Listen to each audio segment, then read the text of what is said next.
In the world of music, the tragic demise of the Young Dolph has deeply affected the industry. The industry had to bid its goodbyes to one of the most talented, hardworking, and kind artists.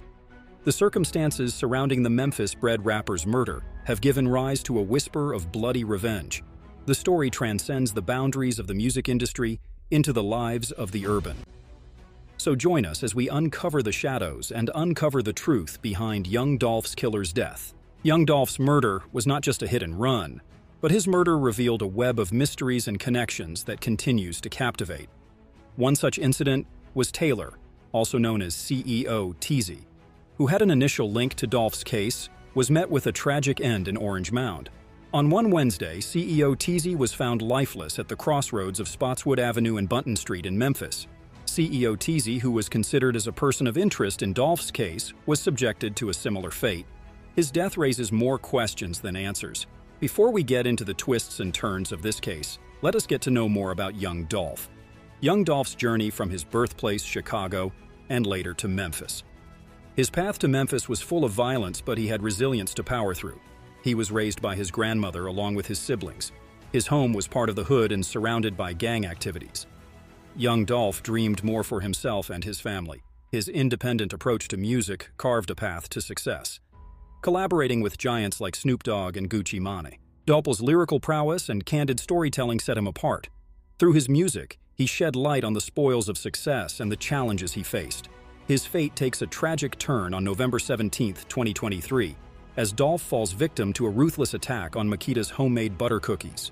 Two gunmen in a white Mercedes-Benz initiated the attack. The autopsy revealed that he had 22 gunshot wounds. This was a tragic loss for all. In January 2022, Justine Johnson, also known as Straight Drop, and Cornelius Smith. Johnson, a known rapper, had ties with criminal gangs. Johnson faced a first-degree murder charge, whereas Smith, linked to the car theft and Dolph's murder, was formally accused on various charges.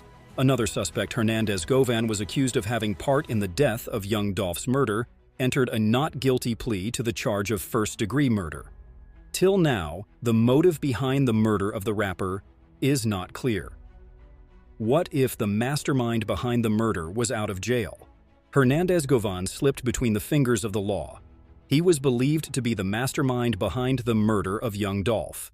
He managed to acquire the bail within 12 hours after the judge had set the bail amount to be $90,000. The white Mercedes-Benz was connected to Straight Drop, CEO Bobby, also known as Joshua Hewlett, who is supposed to be the owner of the car, Jojo Splat. The vehicle that was used as a getaway car can be linked to all these people. CEO Bobby was arrested for possession of weapons and drugs that he hid in his girlfriend's apartment. But on further investigation, it was found that he had not been involved with the murder of Young Dolph. Smith, who was previously mentioned, was identified as the thief who had stolen the very white Mercedes that was used in the murder. He is now in Shelby County Jail, held without bond. There has been much speculation of rivalry between the Young Dolph and the Trulia Mafia. It was also speculated that Govan ordered a hit on Young Dolph. His connection to the music industry and the death of his daughter adds another layer to the mystery. It was sure that CEO Teasy was involved in the murder.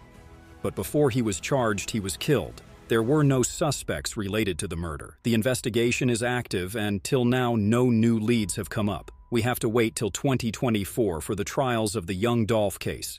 But whatever the outcome may be, may justice prevail.